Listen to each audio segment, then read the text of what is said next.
सभी मान्यवर मित्रों को नमस्कार।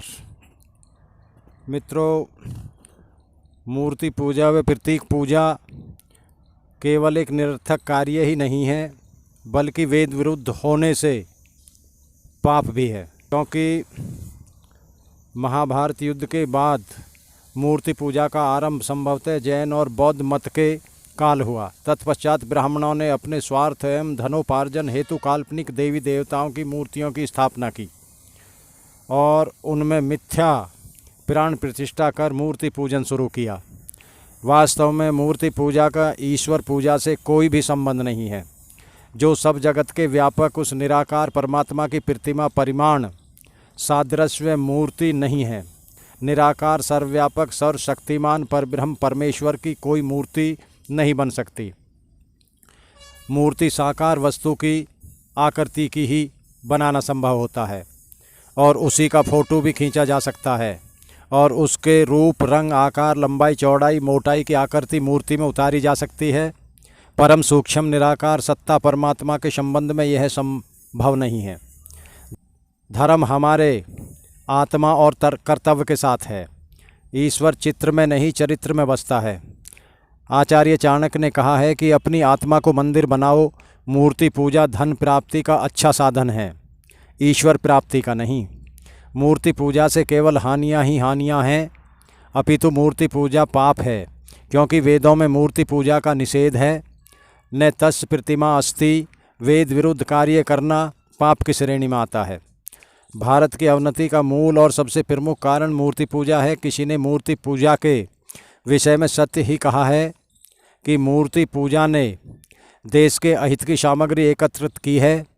जो धर्म संपूर्ण भाव से आंतरिक था, आध्यात्मिक था, उसे बाह्य रूप से मूर्ति पूजा ने बना दिया है। काम आदि शत्रुओं के दमन और वैराग्य के साधन के बदले तिलक त्रिपुंड धारण करा दिया। ईश्वर भक्ति, ईश्वर प्रीति, परोपकार और स्वार्थ त्याग के बदले अंग में गोपी चंदन का लेप, मुख से गंगा लहरी का उच्चारण, कंठ में अनेक प्रकार की मालाओं का धारण, फल स्वरूप चित्त से स्वाधीन चिंतन की शक्ति नष्ट, मनोबल उतारता, पराक्रम, उत्साह, सत्साहस, प्रेम, संवेदना, पर दुख, सहानुभूति के बदले घोरतम स्वार्थपरता, अमानुष वृत्ति आदि ने व्यक्ति को पशुओं से भी अधम बना दिया है। आर्य जाति को सैकड़ों टुकड़ों में बांट सैकड़ों वर्षों से पराधीनता की बेड़ी में जकड़े रखा है। कौन सा अनर्थ है जो मूर्ति पूजा द्वारा संपादित नहीं होता। आर्यवर्त देश की अवनति के मुख्य कारण में से मूर्ति पूजा व प्रतीक पूजा ही है। ऋषि दयानंद सरस्वती जी ने सत्यार्थ प्रकाश में मूर्ति पूजा की निम्नलिखित हानियाँ लिखी है। पहली, साकार में मन स्थिर नहीं होता जब तक निराकार में न लगावें, क्योंकि वह निर्वयव होने से उसमें मन स्थिर हो जाता है। दूसरा, उसमें करोड़ों रुपए मंदिरों में व्यय करके दरिद्र हो जाते हैं और उसमें प्रमाद होता है। तीसरा, स्त्री पुरुषों का मंदिरों में मेला होने से व्यभिचार, लड़ाई आदि व रोग आदि उत्पन्न होते हैं। चौथा, उसी को धर्म, अर्थ, काम और मुक्ति का साधन मान के पुरुषार्थ रहित होकर मनुष्य जन्म व्यर्थ गंवाता है। पांचवा, नाना प्रकार के विरुद्ध स्वरूप नाम चरित्र युक्त मूर्तियों के पुजारियों का एक मत नष्ट होके विरुद्ध मत में चलकर आपस में फूट बढ़ा के देश का नाश करते हैं। छठा, उसी के भरोसे में शत्रु का पराजय और अपना विजय मान बैठते हैं। उनका पराजय होकर राज स्वतंत्र और धन का सुख उनके शत्रुओं के स्वाधीन होता है और आप पराधीन भटियारे के टट्टू और कुम्हार के गधे के समान शत्रुओं के वश में होकर अनेक विध दुख पाते हैं।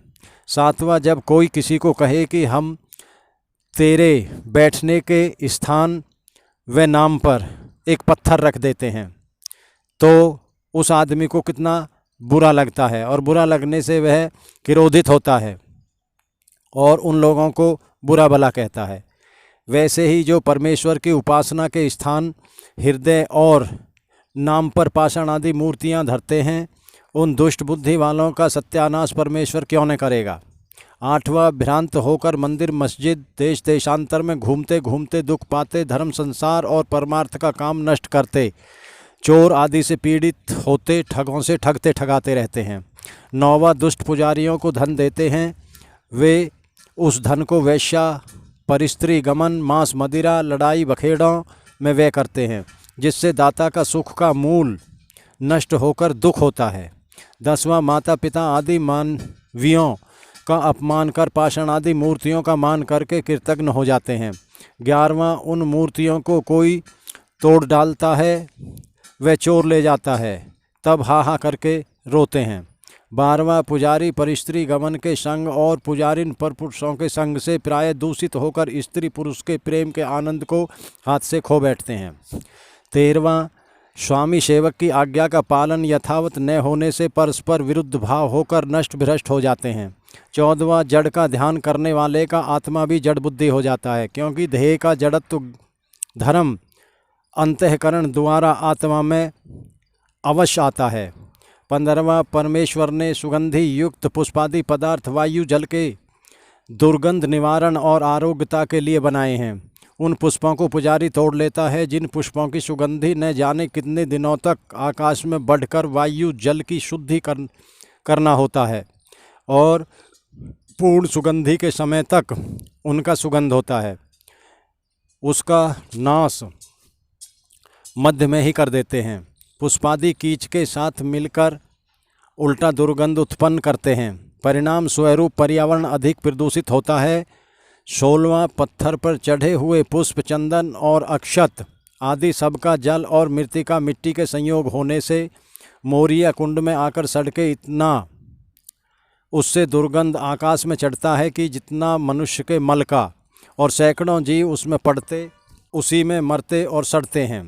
परमात्मा ने पत्थर पर चढ़ाने के लिए पुष्पादि सुगंध युक्त पदार्थ नहीं रचे हैं। मूर्ति पूजा ईश्वर की आज्ञा का उल्लंघन होने से पाप है। पापों का मूल कारण पाषाणादि मूर्ति पूजा भी है। ऐसे मूर्ति पूजा में अनेक दोष आते हैं, इसलिए मूर्ति पूजा सर्वदा छोड़ देनी चाहिए। क्योंकि यह इसी प्रकार है जैसे किसी बीमार व्यक्ति को अगर दवा ना दी जाए तो शायद वह बच सकता है, लेकिन अगर उसको गलत दवा दे दी जाए तो उसकी जान का बचना असंभव है। इसी तरह से मूर्ति पूजा एक गलत दवा का काम करती है, इसलिए वेद विरुद्ध होने से इसको छोड़ देना चाहिए। धन्यवाद।